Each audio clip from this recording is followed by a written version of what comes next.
one podcast, mining the Magic the Gathering community for salt. This is the Howling Salt Mine. It's the Howling Salt Mine. The Howling Salt Mine.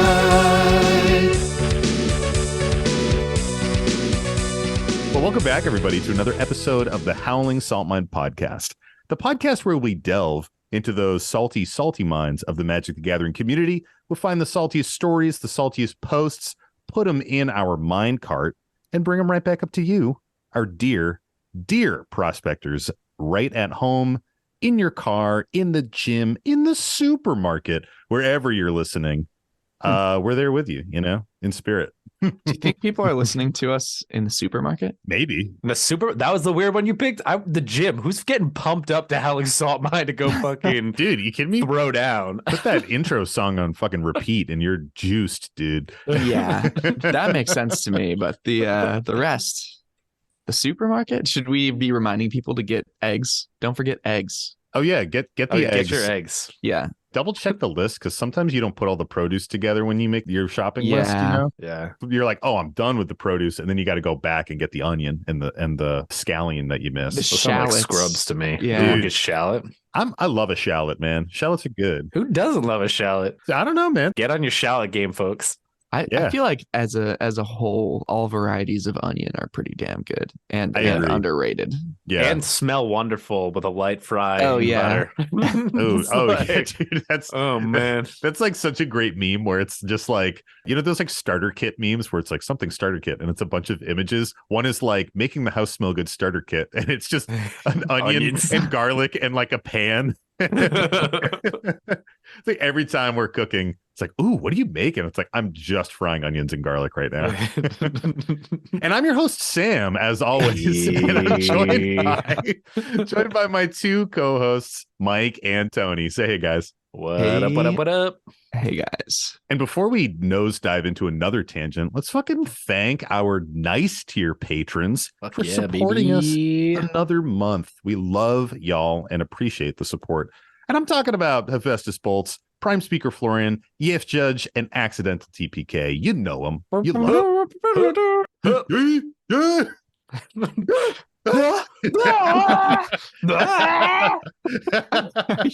you guys okay?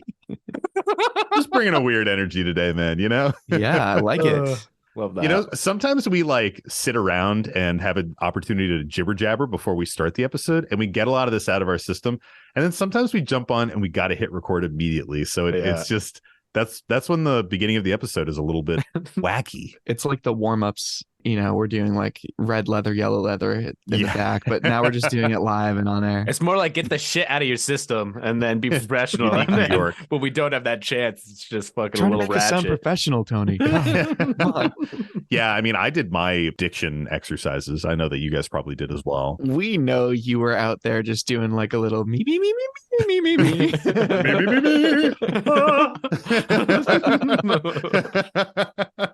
Yeah, you gotta warm up the pipes, Did mommy make you mash some M&Ms, Sam? Mommy made me M&Ms. That was perfect. Dead on balls accurate. That's pretty fucking good. Yeah, man, we used to have a lot of like goofy vocal warm-up things. Oh, those are the days, dude. Now I mostly just sing the salty song of the week that I'm practicing. Yeah. I'm not as sick though, so I'm not like super in the deep vocal fry range like I was on Baby I girl. think it was our last episode. So you'll only be getting that sweet, sweet fry from Mike this week, like normal. That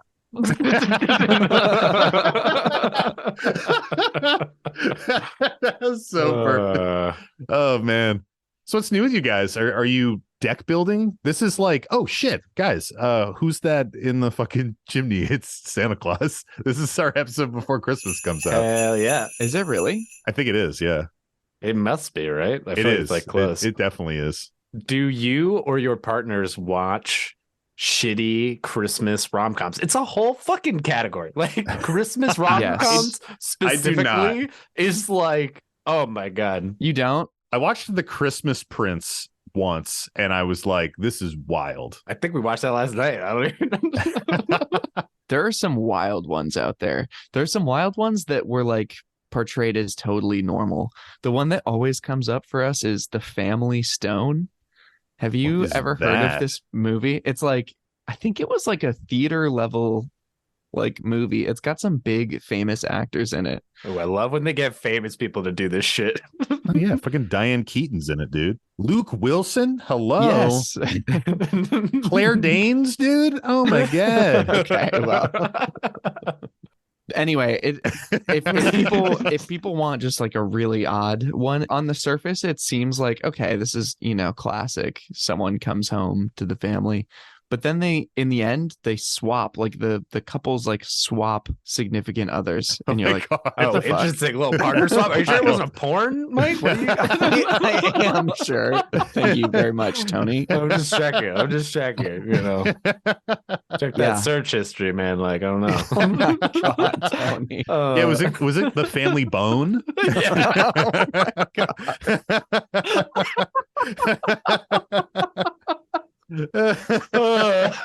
Man. That must exist. There must be a parody 100%, dude. Are you kidding me? of that movie. Like, obviously that video title exists, but like of that movie. There's gotta be. I feel like the funny thing about Christmas movies is that like all of those Christmas rom-coms literally are about like the same fucking thing. They're just all minorly have like one twist to them. Yeah. Oh yeah. But it's usually like somebody's getting married at Christmas, somebody falls in love at Christmas, find the meaning of Christmas, do those three things, and like that's in all of those movies. But like, whatever the twist of the month is. Yeah. But that's like the description of the genre, right? Like it's a Christmas rom-com. It's got love and Christmas in it, right? I'm just saying, like, Stephanie literally, like, my wife is Jewish and she is like such a big fan of Christmas season for decorating trees now, because like I love doing trees.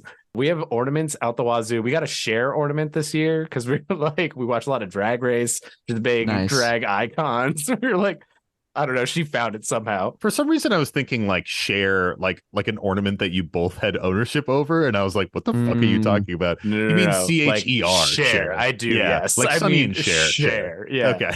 I was like, "What's a Cher ornament, man? Like a friendship necklace? You like put two halves together and hang it on the tree? Actually, be kind of cool." She loves those, and she fucking loves Christmas rom-coms. Like, I never find her not watching one like during the season. Like, and she rips through, like, there's sequels to them. There's like 4 parts sometimes. It's like ridiculous, and she just like lets them rip. The thing is, it's so light. I talk about media like that and call it cotton candy, man, because it's sweet. It just dissolves instantly in your mouth. Well, it dissolves your brain. It's got like no weight to it. Yeah. And it's bad for you ultimately. Yeah, dude. Do you guys have any Christmas tradition-y kind of things or holiday tradition things, I should say? We celebrate Christmas in our house, and I'm like a white Christmas nut. That's really like the only Christmas movie I go crazy for, which is White Christmas with Bing Crosby and Danny Kaye and a bunch of other people. And I watch it like 2 or 3 times a year, man. And I fucking love it. I love it. I love all the songs. I love every moment. It's like super quotable. 2 to 3 times during Christmas? Or you're saying like, usually in July during Christmas. you pop it on and get a good feeling, and then like usually it's like during Christmas because it'll be on like at the family party, and then we watch it, and that's pretty much it. That's not something we've ever had. We've had movies that we always watched each year. Like I always watched the animated Grinch with my mom. That was just like what we do. Oh, Elf. Elf is fucking in there too. I'm gonna get hate for this, but I fucking hate Will Ferrell. What? I know. I feel like I've flip-flopped. I just, for so long, he's just stupid funny, and like I just don't like that. The thing with Will Ferrell is that, like, I get it. There's an era where he is in his fucking prime, and then, do you guys know what Flanderizing is? Do you know that term? No, a little bit. Educate me. Yeah. I think I know this one. Flanderization is something, it's like a phenomenon in media, specifically in sitcoms, and it's based off of Ned Flanders from The Simpsons. And basically the concept is that like the longer a sitcom goes, or the longer like you kind of extend it to any media property, the longer that it goes, the characters start to become caricatures of themselves. So like season 1 of The Simpsons, Ned Flanders was just like a friendly neighbor. And then like season fucking 20 of The Simpsons, he's like walking around waving a cross and like praying over everybody and being just like this absolute ham of like a Christian stereotype. You know what I mean? Mm. And I feel like that happened with Will Ferrell, where he had a bunch of like very genuine, funny movies where he was like, I am kind of playing this sort of stupid guy, but it's really funny and it's very lighthearted. And then like it kind of caught on that he was like, oh, this is what people want. Now I'll just do this formula of being this like goofy, silly guy.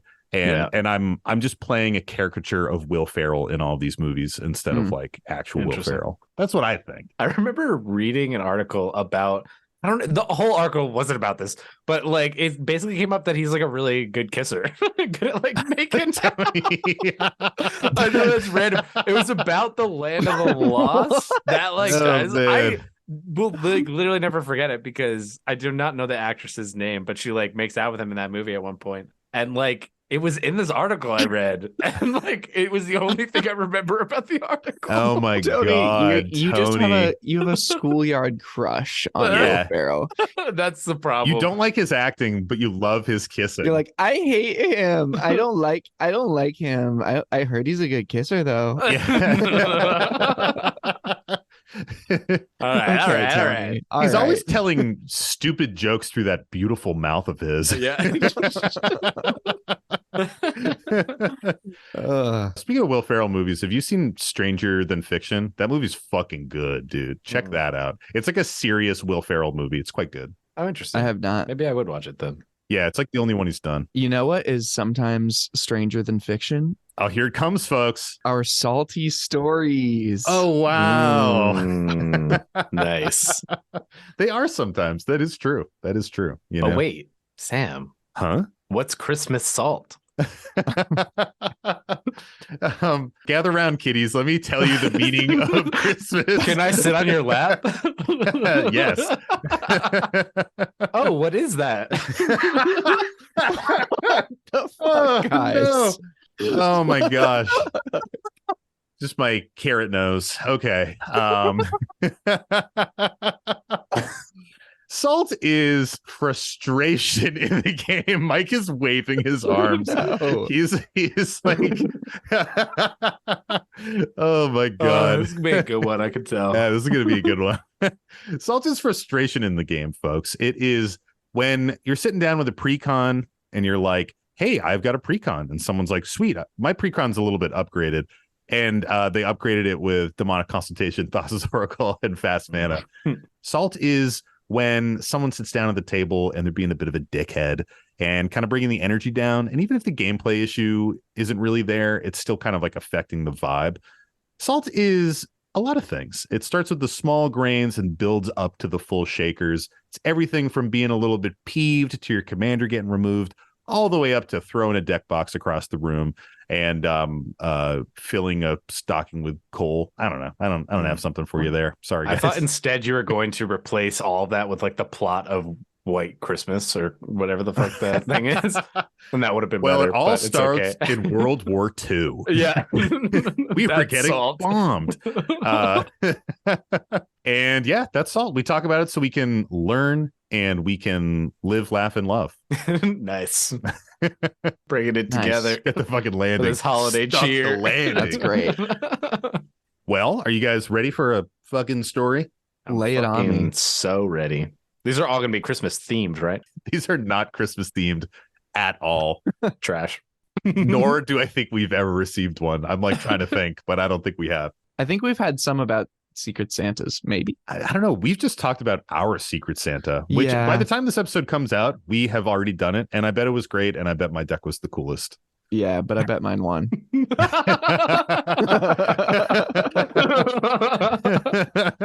I bet mine hung in there and did some stuff. I bet yours is assembled. Oh, man. All right. Let's fucking get into it. Bring it down the chimney. Bring Yeah, it let's- down the chimney, let's baby. fucking send it down the chimney, dude. Still gonna send it, bro. So our first story here comes from a patron, our patron Matt, and this one is titled A Cascade of Greed. And it goes, hi, everyone. HSM is quickly becoming my favorite MTG podcast. I'd like to contribute with my own salty story. Thanks, Matt. Fucking appreciate that, dude. Man, can we talk about the Spotify thing? Should we not do that? What Spotify thing? The numbies, the rap man. thing? Yeah, I just want to say that, like, hey, turns out we're a lot of people's favorite podcast. That feels fucking weird and cool and good. And to everyone out there listening, thank you. We got our like end of the year numbers from Spotify. It was fucking wild. Yeah, 999% increase from the year prior. Yeah, but as Digi aptly pointed out, when you go from 1 to 10, it's not a big deal. Yeah, it is a 1,000. It is over 1,000% increase. Like, we maxed it out. So who knows what it really is? Really, that means is it's more than 10 times what we were last year, which I believe. I believe that. Yeah, I believe that too. It's fucking wild. Especially because we only had half a year last year. Yeah, exactly. I wish that Spotify was a DBZ fan though and allowed it to be over. I know 9,000. Over 9,000 would have been so much Over better. 9,000. What 9,000? Vegeta, he's over 9,000. It's over 9,000! What 9,000? I recently watched that clip. Dude, You gotta watch so that good. clip occasionally just to stay up to date. I have not watched DBZ, but I watched that clip many times. Yeah, it's necessary. Even if you haven't seen DBZ, you got to see that clip just to know.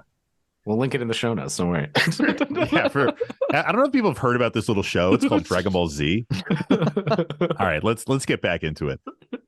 Last night, I inadvertently created a salty situation for a playgroup at my LGS. I'm playing Niv Mizzet Reborn against an Abaddon the Despoiler Precon, an unfocused Grumgully the Generous deck, and a Phyrexian-themed Atraxa Praetor's Voice deck. What shade? Like the other ones just get descriptors and then unfocused Grumgully. This Grumgully deck, poorly built. Yeah.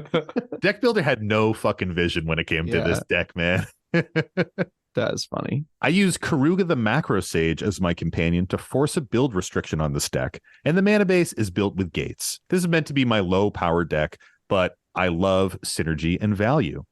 It became clear that there is a power imbalance. The Atraxa and Grumgully decks didn't have a lot of synergy built into the decks, and the players were fairly inexperienced.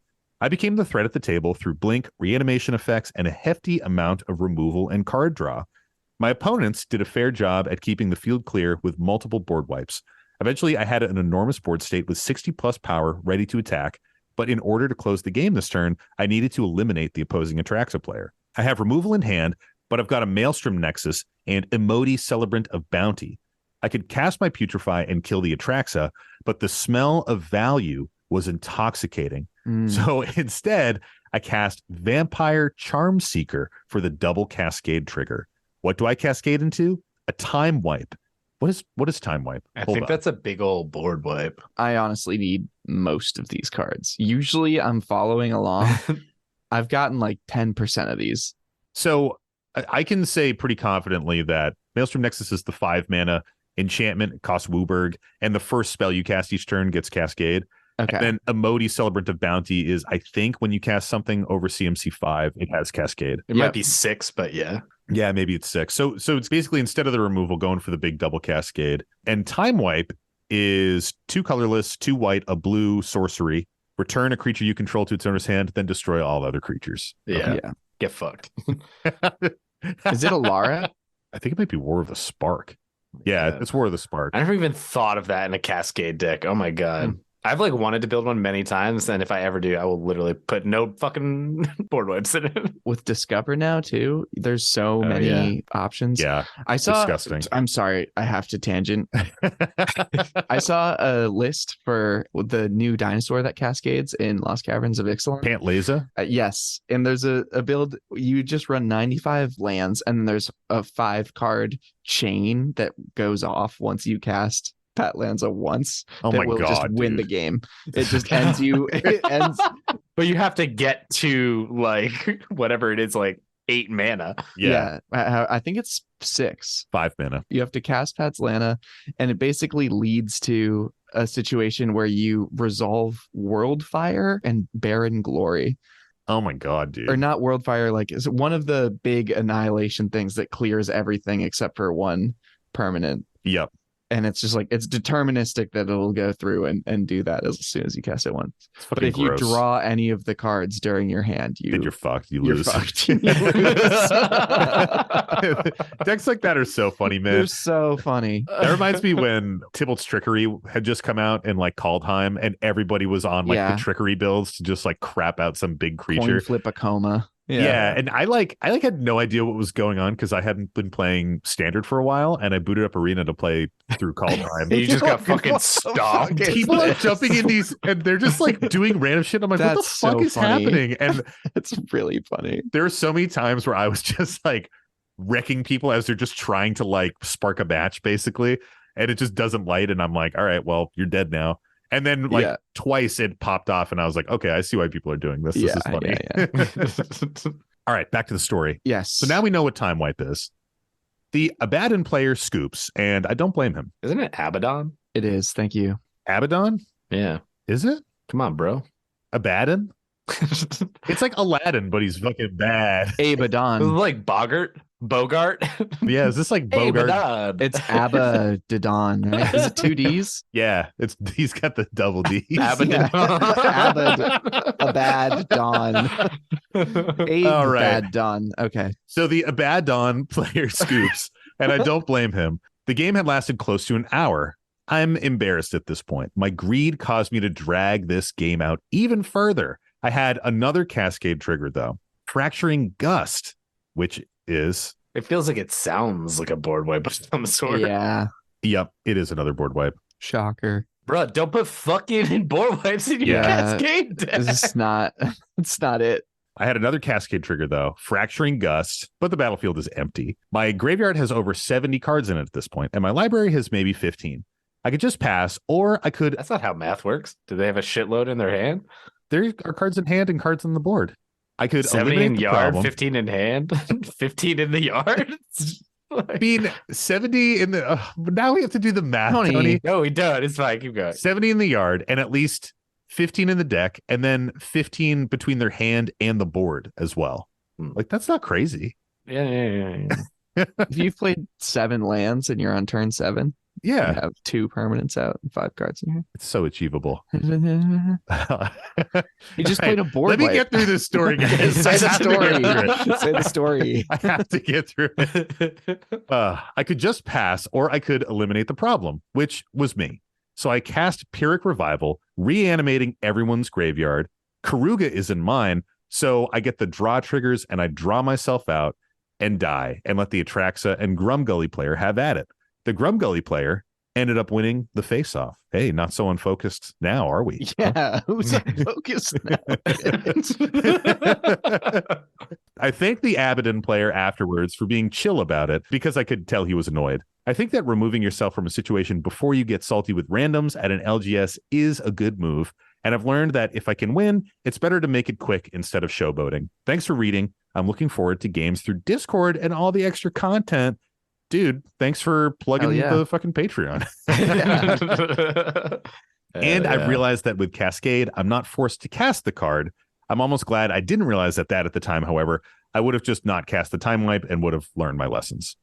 Well, is that how Cascade works? You don't have to. I feel like you do have to. I thought that was just Discover that lets you not. Let's fucking find out right now, dude. To the rule book. I mean, I don't put board wipes in my decks anyway, but what I learned is if I did make a Cascade deck, I wouldn't put board wipes in it, even if it's optional. Because if I get to roll into it and it was like, just don't cast it. Like, you may cast it without paying its mana cost. You do not have to Cascade. I didn't does it just stay exiled if you don't? Or does it get shuffled? Yeah, it says you put the exiled cards on the bottom of your library in a random order, so it just goes back in. Interesting. Very interesting. Discover lets you put it to hand, by the way. Just in case that mechanic didn't seem busted enough to anyone. Yeah, it's fucking broken. Well, Matt, hey, it fucking happens. I think we all see the fucking value on board and just want to be like, ooh, but what if I just got another trigger? What if I just drew a couple more cards and got some cooler shit and then could cast that? And it's like, oh man, just let me get there. I feel like Sam says that because that is Sam. Sam cannot, like, He's got a clear win on board and he's still playing this. I'm like, Sam, fucking swing at me like I'm dead. Like nothing can happen. Nick does the same thing too when he's like going off. I'm like, Nick, just fucking kill us. Like, I feel like Nick gets analysis paralysis sometimes. If he like has enough beaters on board, like I feel like this happens with Jitte, where he has a shit ton of angels. He can definitely just swing out and kill one of us, but he's still like, well, I'll just put like one angel worth of damage on each of you. And it's like, dude, just fucking kill us. Yeah, he likes to sit back for sure. Because like even in the game we played the other day, he had a bunch of zombies out and just didn't swing with any of them on one turn. And then the next turn he made a fuck ton more. And like the jackass was like, dude, why don't you fucking swing with them? And then he swung them all at me. Yeah. So- Yeah. There's a lot of shit talking that happened between you pointing that out and him swinging at you just to. No, for sure. But I just like, I do think that's like a play pattern of his where he doesn't swing out. I feel like he likes to be very defensive until he can just kill everybody. Yeah. Yeah. When he could chip away more and like maybe get more games from doing that. But I definitely get that with my Roger Ardennes deck. I get like fucking tunnel vision where I'm like, my game plan is I attack with Roger and I will have like other viable attackers on board that I can just be chipping in on damage with people. And I just forget about them, man. And it's like, I feel like that shit happens. You just kind of get lost in the sauce and you want that value, dude. Yeah. You see your value. And your deck is doing like the thing it's supposed to do, right? And so you're like, I want to keep doing the thing. I don't want to fucking kill you yet. I want you to see me. I want you to see me do my thing more, and then I'll kill you. Then I'll let this game end. Look upon my greatness. It's sort of a uniquely commander like thing to have happen a little bit though. Like I feel like other formats you're like, okay, well, this one little new piece of information completely alters my plan of how I'm going to sequence my turn. Whereas commander, it's like, I see how this game's going to go for like the rest of the game. And I just am excited to do all of it. And I'm just going to keep, casting stuff, jamming things. Yeah, 100%. Well, part of it is because like I feel like other playstyles are about efficiency and like it's so much more about win the game. Commander is about win the game, but I feel like a lot of people play for fun and to like do their thing. Like because you're not always going to win, but you're like, if I do my thing, then it's cool. Other formats are just like, if I don't play optimally, I can just lose. Mm-hmm. And Commander's like, man, I did a thing because like I could. Yeah. When it comes to like 1v1, I feel like that really only happens to me when the board gets so cluttered with attackers and blockers that I just can't math it out. And I'm like, I don't know what the safe attacks are and I don't know what the safe blocks are. So I'll just be really defensive and I won't swing. And I think I probably lose a lot of games because of that apprehension, It does get to a point like that though. I do want to harp a little bit more on one of the things Tony said, which is just like, don't run a board wipe in a deck that a board wipe when you can't time it to make sure it's only a time that is beneficial for you. Chaos, dude. Really bad card to have in your deck. Yeah. If it can actively hinder you instead of in theory only getting played when it's going to benefit you. Like imagine running a bomb in your deck that just makes you lose. Like you don't want that. You don't. Yeah, especially when your deck is like a creature-based value engine. You know what I mean? Like you want to keep that shit out there and keep those cascade triggers going. The other thing is like Emoti does fucking nothing. If you're not casting fucking 6 mana cost spells, then Emoti does literally nothing. It's a 3/1 for 5 mana that just sits there. So if you have one cascade a turn, you don't want to fuck it up and get like a board wipe that you just want to tuck to the bottom of your deck and you don't even cast it. It's sort of like, it's just wasted value too. Yeah. You can totally run one-sided things. Like you can definitely run things that deal damage to all of your opponent's creatures, things like that. Totally reasonable to run. But a thing that's going to temporarily screw you over is not what you want. Yeah, that's not it. It's not the spice thing for sure. I also want to just quickly poke at this Abaddon player. Got it right first time. This Abaddon player that scooped. Abaddon. The Abaddon player. Such a valid scoop, man. I think if you are seeing an opponent that has the win and chooses to do something else, that's a moment where I would feel totally comfortable scooping. I think normally we're pretty harsh on scoopers here, but that feels pretty valid to me. Yeah. Scooping in a situation like this, you're always totally reasonable if you decide to scoop. The main thing I think is just that you never get to expect someone to scoop in a position like this. Like the Abaddon player would also be completely within their rights to keep playing it out and try and go for it, so Yep. so both are pretty valid. Yeah, I feel that. What do we think about the salt rating here on this one? I like it, man. I mean, it's a good salty confessional. It's that embarrassing salt where you're like, oh man, I was such a dickhead at the table. Yeah.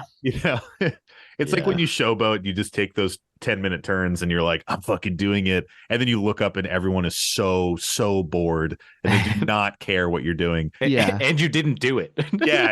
And you whiffed Right. too. You didn't Like even you did something, but it didn't mean anything. Yeah. The real show off is ending and winning the game concisely. Like, being like, nice, now we get to play another.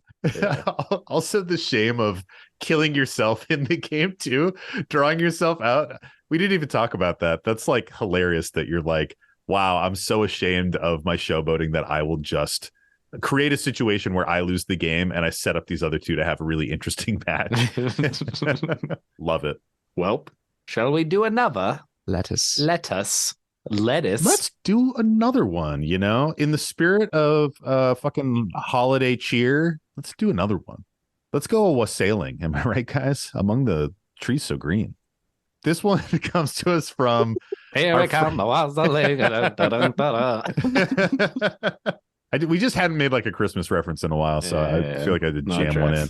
This one comes to us from our friends, Wizards of the North. Hi. Fucking maybe must be near hanging out with Santa. Santa? Christmas Oh my themed. Did we do it? God. Holiday themed. They're some buddies of ours, fantastic YouTube channel. Go check them out if you haven't. They're good dudes. And I've been trying to get this story from Ryan over at Wizards of the North for a while now, and finally got it earlier this year. So I'm happy to share it now. So you've been soliciting this story. Yeah, for a long time he was like, I've got a good salty story, and I'm like, well, you should send it to us. And finally we got it. So You did also just say earlier this year. We're at the end of this year. So like, when did you get this? How long have you been holding out? Like, aggressive. What are you doing? That's don't fucked fucking up. show my receipts and my dirty laundry to everyone, Tony. Maybe I'm a little disorganized. Maybe I misplace a post from time to time. Hey, hey, it's gonna happen. What are you gonna do? Hey, I'm trying to run a tight ship around here, trying to run a tight podcast around here. Yeah, it was a while ago. Well, read it then. It was not Christmas themed when it was sent to me. Let me say that. And this post is titled Laptop Story, and it goes. So we had a guy in our group who I'd say I got along with the best, but we definitely had competitive issues. Him and I played hockey together because of Magic.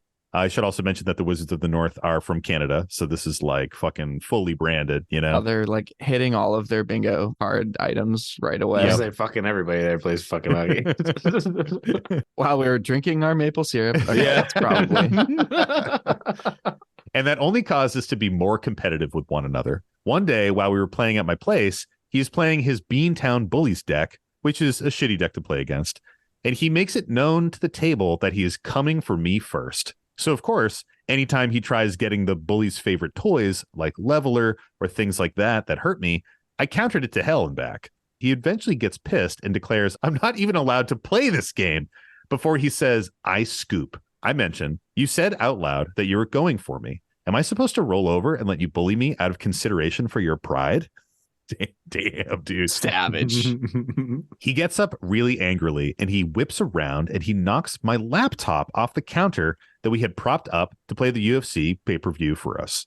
It fell, is clearly broken. And by the time I realized my laptop is broken, he's already at my front door with his shoes on. One of his buddies had to chase him outside to get him to come back and explained, this is going to destroy the group. We all figured to let him have the night and he'd cool off until he texted one of his buddies and said, here's a lift of stuff I left at Ryan's place. Get it for me. Oh my God. Oh my God. As soon as our friend Nate asked me for Evan's stuff, I announced that that's sketchy shit and shows he has no intention of fixing it. So fuck that. His shit is staying here because if he doesn't fix my laptop, I'm selling his shit to recoup the costs. His buddies got pissed and now tried telling me that my actions would destroy the group. Eventually, they sent me a message the next day calling me every name in the book, and then a week later sent an apology that I've still yet to bother even opening. We kicked everyone from his friend group out of the playgroup, and our Magic nights have improved by leaps and bounds by not having toxic players around. Whoa. Damn. This is not what I think of when I think of Canadians. Yeah, or Christmas. Where's the spirit of giving? Yeah. Yeah, that's a really good point, you know? Santa's elves could have fucking fixed that laptop, dude. Damn. This is intense. This is like playgroup drama, like heavy playgroup drama. This is just people drama, right? Like, Yeah. Yeah, Magic just happens to be Magic here. happens to be the kickoff event, Yeah. scaling into a much larger issue. Yeah, you know, I feel like if Tony broke my laptop, he would just pay it for a new one. Yeah. I'd give you 10 cents for the value that it is. I mean, you're You not told me wrong. how much of a piece of shit it is. So I'm just Yeah, be like, yeah, you're all right. not wrong. You just buy me another Tell you what, Chromebook for $100. I'll give you 10 full. I'll give you $1. Like, Oh, dude. Dude, that's a go buy that's yourself something nice. a Like 999,000% increase, dude. That's savage, though. So the Magic stuff going on was just saying, I'm going to get you, and then getting got. Like, come on. I feel like the Magic stuff at hand is extremely mild, Mhm. you know? Mm. Like, how many times do we kick off a game and Tony is like, I'm fucking gunning for so-and-so this game, and we just roll with it, and it's funny, you know? Yeah. yeah. But it is the sort of thing that then casts this destruction of a laptop in like a totally different light. It means you're heading into this situation with these already like super elevated tensions between you, you know? And then like if you're good friends with someone and you damage their laptop, you're like, oh man, I'm sorry. I should probably I'll try and fix this. If you're on the edge and already pissy and mad and upset about this stupid game that you were just playing, then suddenly it gets blown up into this whole situation. Definitely. I can see like just wanting to get the fuck out of that situation if you're like flooded with salty emotions and feeling real bad, you know? Like I think they were right to give their friend their former friend like a day to cool down. Yeah, that was really considerate. Be like, yo, chill, and then we'll talk about it. But you know, shouldn't have been counter spelling that Beantown bullies, you know, dude. Yeah. Fuck blue. Am I right? Yeah. You heard it here from Tony first is go break a blue player's laptop. Hey. You got to do what you got to do. I don't know. If Yeah. you didn't play blue, it wouldn't have happened. People can't buy a force of will if they have to be spending their money on new laptops. I mean, dude, sometimes a braid does 3 damage to a creature, and sometimes it destroys an artifact. Love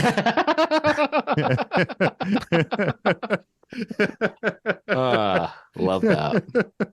That track's super hard. I'm lucky that I think all of us are lucky like this. I've never had any like crazy drama in any Magic group that I was in. Yeah, I was gonna ask her, to be honest, any group to like a scale like this. Like I definitely had some drama or seen drama between other people in like gaming groups that I was in, but a lot of it is just like egos kind of rubbing against each other or like personalities that don't really jive.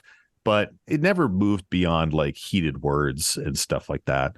I guess maybe that's abnormal. I don't know. I feel lucky that I haven't had to deal with that shit. If anything, you could almost kind of detect that maybe this person is not the best like friend, you know, not going to do the friend thing of helping you replace the thing they damage. Yeah. Maybe this is like your early detection system if you're playing with people a lot and you start to notice that they can't even handle like kind of a game dynamic, then they can't handle more serious early stuff. detection system when your shit gets broken, when your technology is destroyed. No, before that, like you might know that this person might be a jerk by not you know, how they're treating you in the game a little bit. Like instead of like a laptop getting broken, maybe it's an iPad and you're like, or you know, an iPod, like an old school one. And you're like, oh man, like they broke my iPod. They might continue to escalate and eventually break my laptop. You know, you like set out some other lower quality, less expensive electronics to kind of like to really gauge the price. That's not at all what I'm saying. No, I get it. If he won't replace your electric toothbrush, he's not going to replace a laptop, you know? Yeah. Yeah, that's it. Oh, dude, you busted the battery door on my electric toothbrush, man. You owe me fucking double A's, dude. Next time you come. Tell Ryan to take his double A's and get fucked. What do we what do we think about the salt rating on this Dude. one? It's so high. Are you kidding It's so me? high. Yeah. Yeah. A friendship was destroyed. Yeah. This story had two instances of people being like, this is going to destroy the group. and it did. And it Yep. did. And it did. People have like said that was gonna happen before, like destroy. But I don't think we've ever read a story where it happened. Like it happened here. Like Yeah. the prayer group was truly destroyed. But also, who's ever gonna land on the side of like, you got to give him back his stuff before he pays for the laptop? Yeah. Like, what? Where are those friends at? Yeah, Why are man. people falling on that side? I don't understand. You know, sometimes you meet people through a hobby and hang out with them for a while, and then kind of like you were saying earlier, Tony, like you kind of realize over time, like the veneer comes off, and you're like, maybe if we didn't have this hobby in common, I wouldn't like you and we wouldn't be friends. Yeah, let's hope the magic doesn't go under because I might lose some friends. Yeah, man, we'd be kicking you out. Broke my fucking toothbrush, dude. Well, should we move on to another one, guys? Yeah, fuck yeah. Take us home. Let's do it. So this is a salty story that comes to us from one of our patrons, and this one comes to us from Grumpy Coast. Hey, Thanks, What's up, Grumpy. Grumpy. And the story goes, there isn't a title. It's just called Salty Story. So, nice. hey, we're Love going that. into it. And it goes. Lets you go in fresh. What? Like a fresh bit of snow on the ground on Oh, yeah, Christmas dude. morn. Hell yeah. Yeah, fucking get those chestnuts roasted on an open fire. Am I right? Hell yeah. That's a fresh smell right there, too. I love that. Do you salt the chestnuts that are roasting? Probably. I don't think I've ever had a roasted chestnut. I don't in think my I have entire it life. either.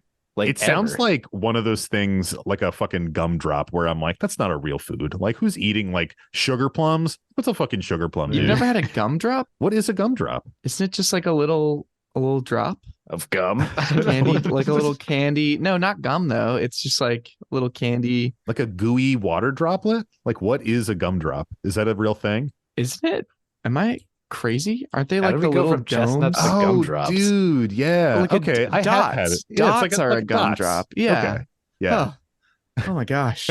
The fuck's a dot? Oh, like in those little package things? Yeah, Oh, they're like in the little yellow box, and they like rip your fucking teeth out when you chew them. Yeah. Well, love depends that. on the teeth. Dude, a sugar plum is a real thing too, man. Well, I mean, I figured it was. Whoa. I do want a roasted chestnut now. Plum in the name of this confection does not always mean plum in the sense of the fruit of the same name, but commonly refers to small size and spherical oval shape. Wow. Huh. Fascinating. It's just hardened balls of sugar. It's literally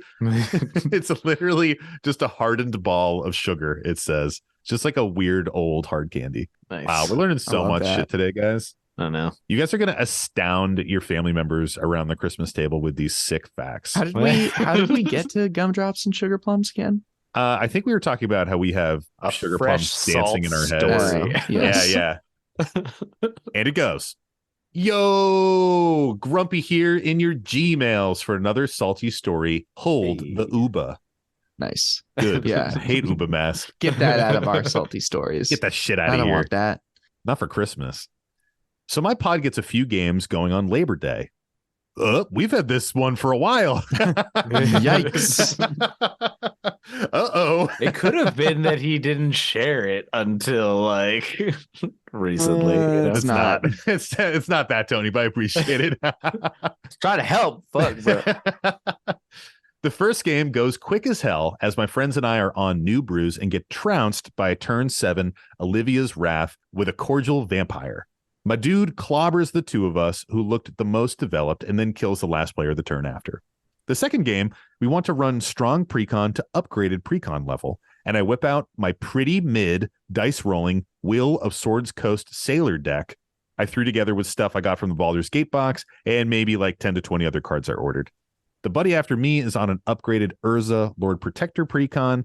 The guy after him is on an upgraded Maleficent precon. And the source of the salt, first to play, is my good friend Chet on Vish Cal Aristocrats, a deck he's had since the pre-EDH days and never swapped out for a better commander.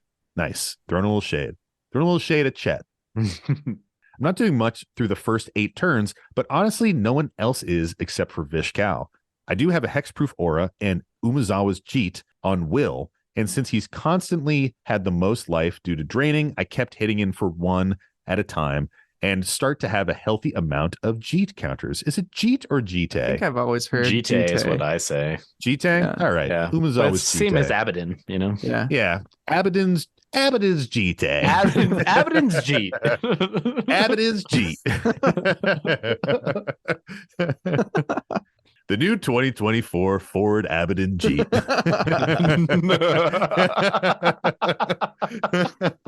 We get to a crucial point where Urza asks me if I'm going to kill his Urza in response to activating the meld ability. I kind of want the meld to happen to keep Vishkal in check, so I agree to let him have it if he doesn't remove any of my permanents. Much to my disappointment, he says I should have specified what I wanted him to do with Urza's abilities. He doesn't remove any permanents on Vish's side either. Instead, Urza is threatening a board wipe the next turn, and now I need to make some decisions, since at this point I'm at the lowest life at the table at 13. On Vishkal's next turn, he pumps his mirror entity. I had forgotten to Jitte it on a player's prior end step. Whoops. I decide I want to Jitte it now, so I do in response. We both become idiots for a second because he attempts to give pro red to the entity before I use the Jitte's ability again in response. He stews for a second before then activating Vish's ability in response to sack it and get counters. He then sacks a few more, now pumped up, creatures, which makes Vish huge and proceeds to take me out. Of course, then Urza wipes and runs away with the game over the next few turns in a resounding victory. Afterward, the Vish player admits to the mistake, but me fighting him on the stack to take out the mirror entity made him so salty that he tunnel visioned and made me pay for my transgression. That's never happened to me. He says I wasn't going to hit you initially. He says I wasn't going to hit you initially. I was doing all that so I could take out Urza. I reply, well, you could have, said so when I moved to respond to let me know what your intentions were. From my perspective, being at the lowest health and constantly tickling him exclusively with Will's commander damage. At this point, I actually had 10 damage on him. I immediately thought he was coming for me or hitting several of us at once, from which I would most likely die anyways. At the same time, though, I guess I could have asked who he was likely coming at that turn. We're all usually a little more smart about making political plays or just table talk in general, so this is definitely a missed opportunity on a lot of our parts. Stupid salty bitch learned his lesson, though, as he didn't get the win either. I love y'all. Chat with you soon, I'm sure. Grumpy. Thanks, Grumpy. Slay.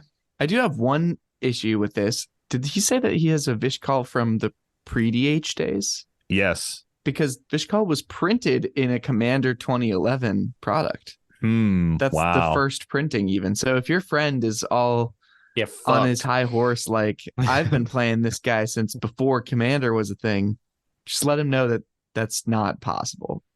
Literally the flagship product. Yeah, that's not at all what happened. I love Vishkal. I bought that deck and I got a soft spot for that commander. I think he was in the Gave Guru of the Sports deck. Was he? Yep. That could make some sense. Yeah, he can sack a creature, put +1/+1 counters on him, which is equal to the creature's power, and then remove counters from him and put -1/-1 on another creature for each one removed. So he's kind of like an interesting removal engine. To the story, I get this, man. I feel like this happened to me in our CDH game on Play to Win, where Cam had like a win attempt going on and was about to wheel, and there was like an Orcish Bowmasters on the board. And I had Marath, and I just assumed that the Bowmaster triggers were going to fuck up my board. So I popped the Bowmaster before we even talked about it. And I could have probably politicked and been like, just put all the triggers on Cam, who is like actively winning right now. And, like got a little bit more goodwill and just made smarter table decisions. But sometimes when you think that you are going to get got, you get a little too defensive, maybe. At least I do, and like kind of tunnel vision into protecting my shit. Yeah, you like outthink yourself almost. Yeah, definitely. That's well said. Yeah. I know. I speak well, so. I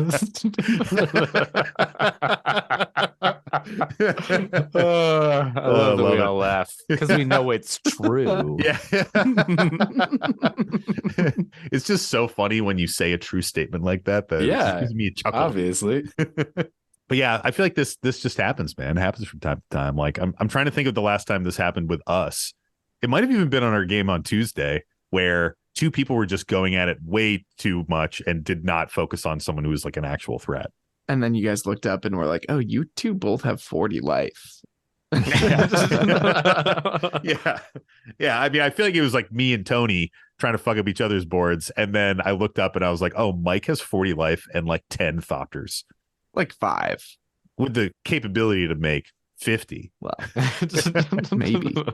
It's interesting because I feel like sometimes you get to a point where there's like decks at the table that you don't trust. And usually that happens because you know them. Yeah. For the example that Sam's kind of talking about right now, like I knew the deck that Sam was playing and he was playing fucking Gave, and I knew the deck that Nick was playing, and they're both like very high powered. Like Nick was running like a Lord Windgrace, just like fucking powerful deck. It's got like fast mana, it's got all the things to ramp stuff, it's got like all of the fucking CDH commanders in there. Like it's synergistic, it's just really strong. And Gave is a hyper strong combo deck that like looks unassuming until it's like, oh, just kidding, I win. Some would say unassuming. Yeah, some would. Yeah. Whatever. But Tony speaks well, so I speak good. Well. I speak real good, guys. But so as a result, I like almost got blown out in a couple moments because I had like a lot of little bits of damage I was throwing around. Yeah. That I could have focused more in specific areas if I had just talked about what I was trying to do. Rather than just like doing stuff kind of blindly and not letting other people speak. Like when something happened, I would just react to it instead of being like, well, what are we doing here? Yeah. Like what makes sense table. Yeah, I think that's hard when you have decks that are very known and you know the direction that the deck is going, and you're kind of like with Windgrace, Nick really just needs like 1 or 2 cards drawn that really crack that deck open, and he just starts fucking going off. And same with Gave, you know? Like I've been listening to a bunch of Legendary Creatures podcasts. Shout out to our buddy Andy over there. And they talk a lot about commanders that have PR problems, where it's basically like this commander is always going to have heat on it because I'm playing a Gave deck, and you're like, okay, I know what's going to happen. Like I know you're going to try to combo off at some point. So I'm just going to be fucking ready for it the whole time. Yep. Yeah. When you're facing a deck like that, it puts you in this position where you don't really have the liberty of like thinking clearly, because even when I'm like, no, let me help you, it's like, yeah, maybe I could put a little pressure off of Sam, but he might just take that and do a win attempt next turn. Yeah. I do think sometimes if you have like a politics moment that went sour where you're like, hey, I won't affect your planeswalker if you flip it and don't destroy my stuff. Like you had this deal negotiated that went kind of poorly. Sometimes there's then this like level of burnout from there of like, well, talking to people isn't working for me, so I'm just going to play my damn cards and do whatever I got to do and attack people and try and make something happen. So, I don't know. I find that happening too. Like once something goes wrong, you're like, I give up on that completely. Yeah, I totally get that. I feel like that happens with us too, where it's like if we've had some tense moments already, the amount of effort it's going to take for Tony and I to come to a peace agreement and team up to fuck up Nick is like extremely high. Yeah, it's usually like death. Yeah, exactly. Like you see the game on Tuesday, for an example, like Tony and I both fucked up each other's shit a lot. And then it was literally the turn Nick was like, I'm going to attack and kill everybody right now. I'm going to put Finale of Devastation on the stack with X equals 10. But even with that on the stack, like Sam was like, well, are we going to die? I was like, yes, Sam, yes. I still had to do the math, dude. If this resolves. Like, if this resolves, we die. To be fair, like, again, you were coming across as shady, dude. I was like, I feel like Tony is trying to pull one over on me right now, you know? And I know Mike felt it too, because we had to band together like the fucking Avengers to take down Nick that game. And, you know, we were both sort of like, are you being honest, Tony? Because Tony did the math and Mike we didn't like check it. We didn't check it. Mike doesn't think that I'm being shady. Mike thinks that I can't count. Yeah. And that I missed triggers. Which was really close. Which you did not count correctly. I did count correctly. I just technically did the math wrong. Yeah. Like you did I the math counted wrong. the wrong thing wrong. Got It's to the right fine. result. Nobody worry about it. So basically, like, I was right. the scenario, I don't have to get into the details here, but the scenario was that we were all just like using all of our available resources, like sacrificing things, shit like that, to get damage on Nick. Tony was playing Togo Ichitekik, and he had something where he could tap equal to like a creature's power, whatever. So when we were sacking artifacts, it made his shit stronger. So Tony did the math, and it was like exactsies. Like he would use all of his shit to kill Nick. I would have to destroy 2 artifacts, and Mike had to sack 2 artifacts. So Tony does the math. We're like, all right, I guess we'll agree to it. We're very suspicious. I'm like, Tony, do your parts first. Yeah, exactly. It's tense. We're like, and everyone's like, whoa, you don't think he can do it? And I'm like, do your parts first. So Tony goes through it all. We do everything. And then Tony is like left with some shit on his board. And we were like, what the fuck, dude? You made us tap out, use all our resources. I had a singular rock left that I thought I didn't need to throw, but I did need to throw it. And I threw it, and it was fine. Because it was Exactsies. Exactly. You just did the math wrong, and you did need to throw it. But there's this moment where I was like, fuck you. The problem is that I did the math correctly when no one was talking to me. And then when everybody's like, do the things, I was like, and then like I was doing it wrong. And anyway. I was lowest health total, and I literally needed to have 1 mana up to save myself from dying from Tony. So the fact that I had to kill Nick and fully tap out, I mean, I just wasn't in a good position in that game anyways. I was going to fucking lose no matter what. But, you know, I guess I king made, but whatever. You definitely did king make. Mike wound up winning. Oh, yeah, that's true. Yay. Every once in a while, he's got to get a win, right? Lowest 17% now. Hey, yeah, baby. Circling back, what do we think about the salt rating here? This one isn't super salty to me. I'd say that this is just like a teaspoon, maybe an extra little sprinkle on top of that, like a heaping teaspoon, you know? This just feels like mixed politics. It feels like both Grumpy and Grumpy's friend both had opportunities to solidify deals and be a little bit more political, but weren't really saying their intentions clearly. Like Grumpy had the deal with the Urza flip, the Urza Planeswalker meld that kind of got flubbed because they didn't really say like, these are the full terms of the deal. The implication is that you're going to fuck up the Vish Cow player. You know what I mean? Yeah. And then when the Vish Cow player was building their board and trying to take out the Urza player and kind of building towards that, Grumpy was fully tunnel visioned. And again, like that Urza player could have spoken up, could have been like, this is my intention. You have priority now. Nothing's quite on the stack yet. Like, let's talk it through, you know?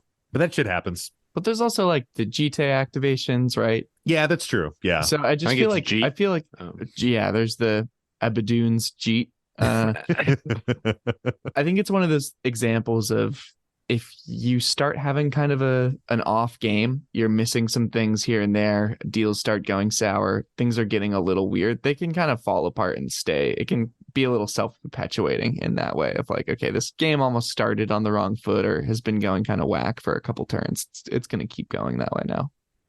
Well, is it that fucking time of the week? Yes, Tony, it is that time of the week. I think it's the time of the week that comes every week. Every fucking week, baby. Tell me. It's the time of the week where we say, Mike. Mike. What's the salty card of the week? The salty card of the week this week. I don't want a lot this game night. There is just one thing I need. I don't care about my win rate, 'cause tonight is not about me. I just want you to bitch and moan. Saltier than you've ever known. Did I mention I play blue? All I want this game night is to say fuck you.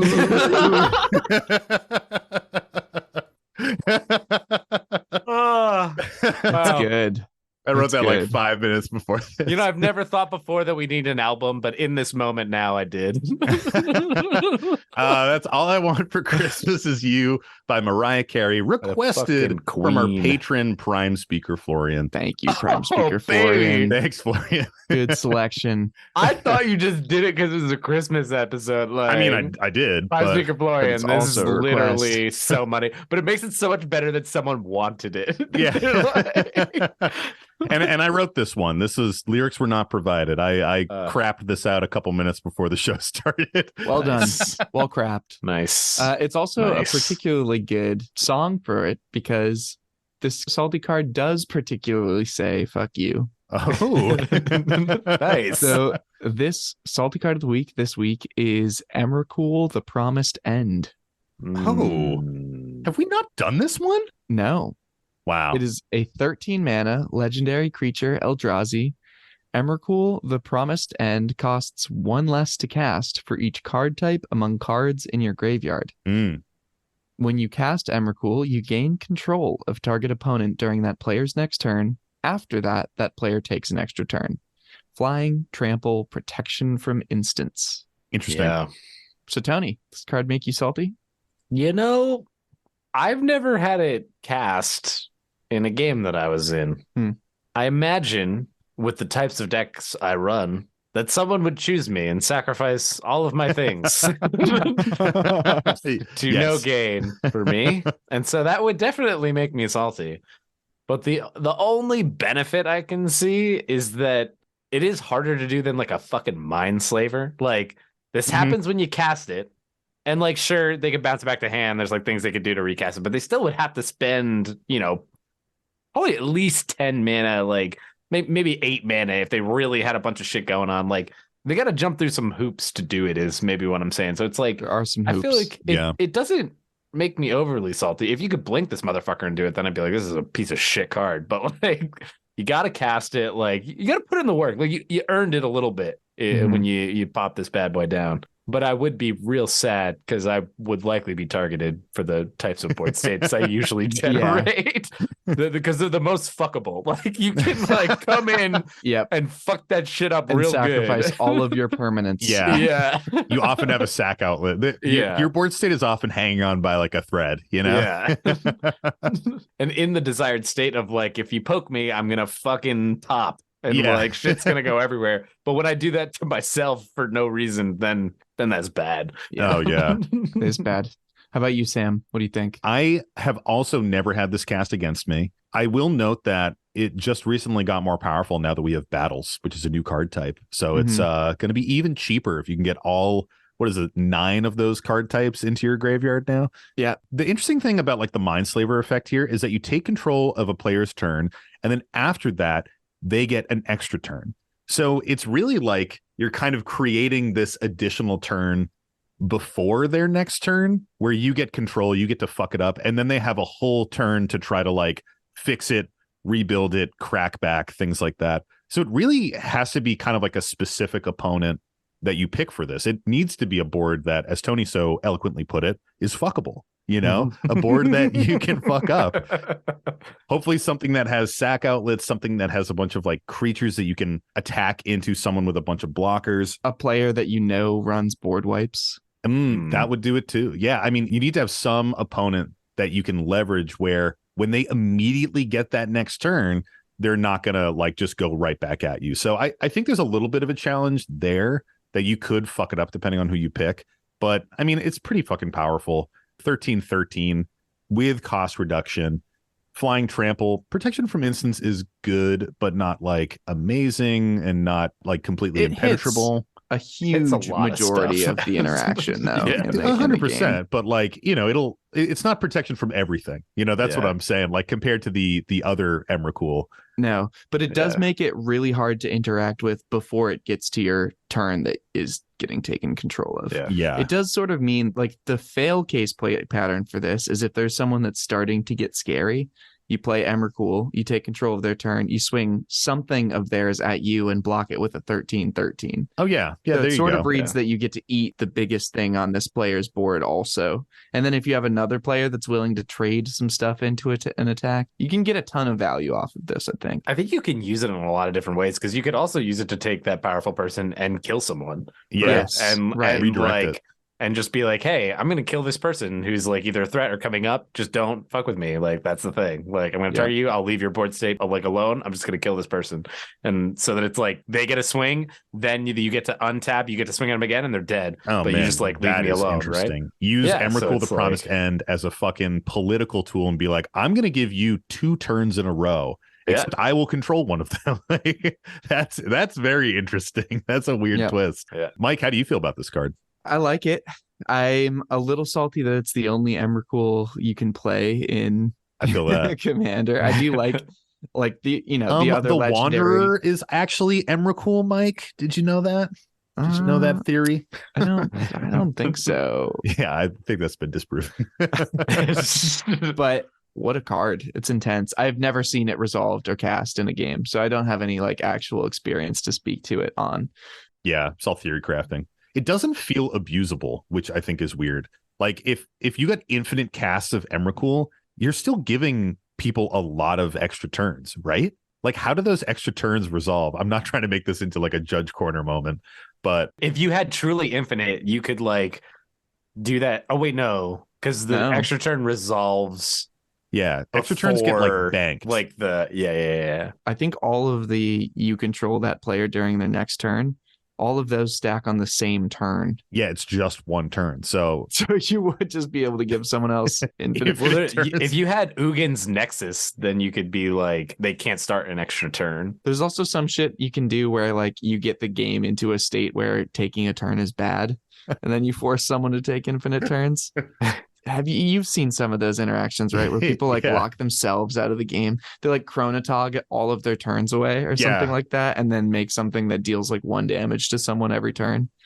I mean, if you bounce this back to hand, like Temur Sabertooth, infinite mana, right? Bounce it back to hand and cast it infinitely. Cloudstone Curio. Yeah, Cloudstone would do it. Give all of your opponents infinite turns. So like you just need to have some kind of like stasis or Winter Orb or something where them drawing their entire deck doesn't matter. And the foregone conclusion is that they will deck themselves. What if you just take all the cards from the salty cards list, put them in the deck, and then... Yeah, exactly. That's what I'm saying, man. Okay, interesting. We broke it. We did it. We did it. Where does it sit on the list, baby? That is indeed the question. What do you think? 33. 33. I really want to say 25 because there's 25 days of Christmas, but I don't think it's that high. But I think I will do 25. Nice.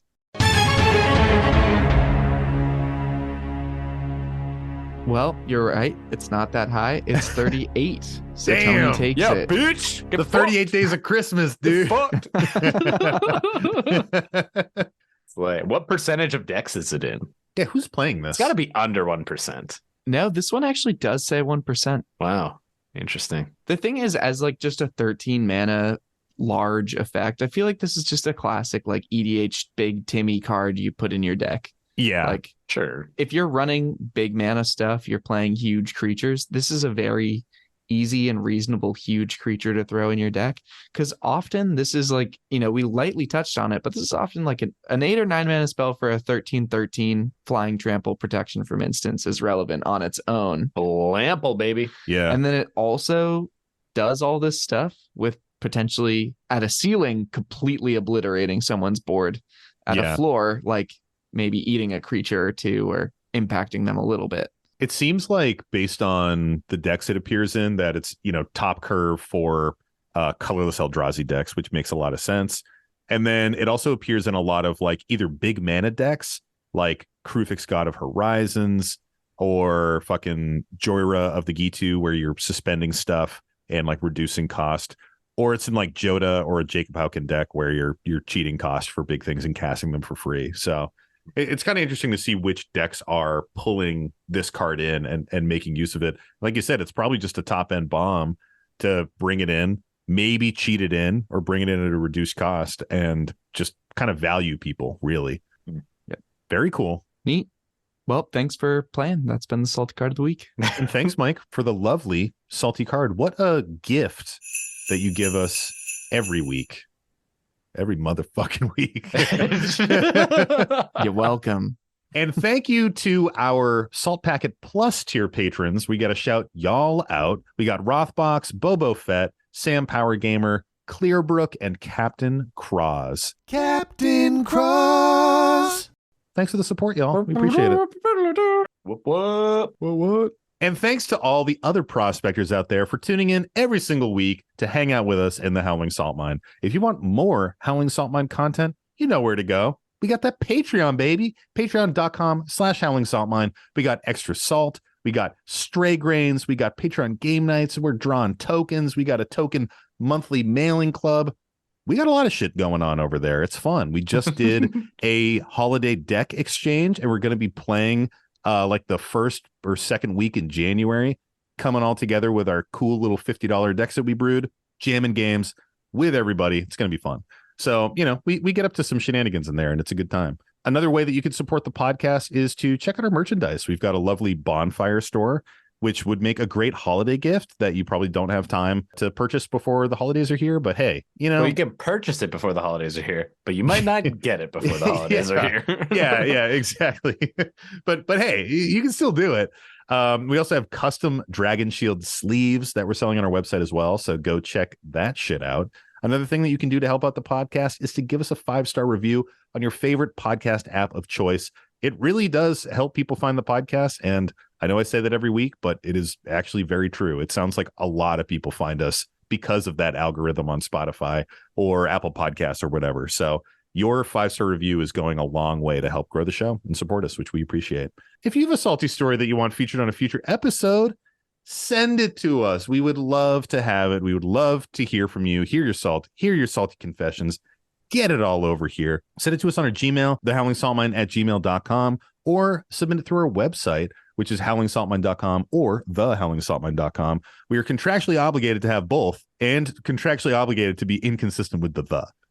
This is true now. And as always, we ask you to keep that short, sweet, salty, and to the sugar. Is that what we say? No. Fuck. I like it though. Fucking hate it. And the last thing that we got to do is shout out our amazing podcast artist, JD Burnett, for gifting us this beautiful podcast art that we rock every single week. If you're ever in Asheville, North Carolina, hit him up and get a tattoo from him. He's a really cool dude. Merry Christmas, JD. 10,000 subscribers are buzzed. Indeed. That'll be the ultimate Christmas present for all of us. I bet by this time next year for Christmas, we're all getting tattoos. That'd be nuts. That would be wild. Well, stay salty, everybody. Happy holidays. And as always, don't forget to draw an additional card during your draw step. It's the Howling Salt Line.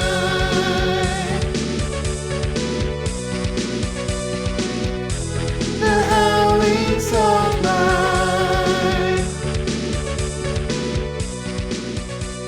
We'll inevitably have one of those sections that goes longer. Bloat a little bit. Yep. Little bloat action. Louise bloats. Yeah, nothing like a little scrote bloat. Oh my God. Is your scrote bloated? Dude, I almost couldn't even. Sometimes see I'm a like, doctor, man. sometimes I'm gonna say like a gross weird thing, and I can't even get it out. I Yeah. I feel like I'm pretty good at straight facing that shit, and then sometimes I'm just like scrote. No. Oh God. Well, let me take a little sip of water here, boys. I wish you like Could've brought slurped it some. into the mic instead, but I didn't get it at all. Oh, really? Yeah. Wow. Yeah. Power of Zoom, dude. Yeah. I fucking slurped it like very bad. Zoom just saved you. Zoom was like, we got a slurp Nice. filter. Don't even worry. Yeah. It was certified slurp filter. Hold on. No punctuation. Let me fucking hit this fresh. No punctuation. You can't fucking read, bitch. A bit of both. So we Like, had a gummy hitting guy. in, or like, what's going on? let me read it. I do think, oh shit, I had something to say, but then we talked about a bunch of other shit for a while. I'm sorry. I'm sorry, get Mike. back in my brain. Get in there. I gotta say, I'm so appreciative of Tony being here, so I don't have to fulfill my contractual obligation. Do your own mics. I'm so glad that it is now written into the contract that Mike must say it for himself. If I am not here, this is the way. Well, I'm filling our vocal fry quotas. I'm about to fill it too. For us, So, what do you guys think about Lost Caverns of Ixalan? I love that pant laser. I've been eyeing for so long. Did you hear it, or was Good it cutting it out? job. Good we heard it. job, It was Tony. I Good was just making job, sure it's coming buddy. through. No, it's Because it awesome. wouldn't have been worth it We're if I proud was of you. doing it and like Zoom had canceled it out like your slurp. No, it surprisingly kept it in. That's very interesting that it has a slurp filter, but it doesn't filter out other like monotone At this sounds. point, I'm not convinced you slurped for us. yeah, same. I think you're slurp shy. I will never slurp in front of another person. Yeah, I think you fake refuse. slurping and are making a big ruckus about Zoom. Not Here, let me just do right now. that one we got. I got a little bit of that. But that sounded So like you fake were slurp. It lying didn't sound the like a first real time. slurp, you know. Yeah, that was a fake slurp. I can't have anyone hear a genuine slurp, but I'll fake a slurp. I'll fake one. Well, with that, God. Oh, is it that fucking time of the week? I need to emotionally recover from. That's not the line, Sam. That's not the bit. Oh, Some of these transitions are going to be so awful to edit. I think it just stays in, buddy. Shit. A little Christmas gift. I mean, that one definitely stays in then.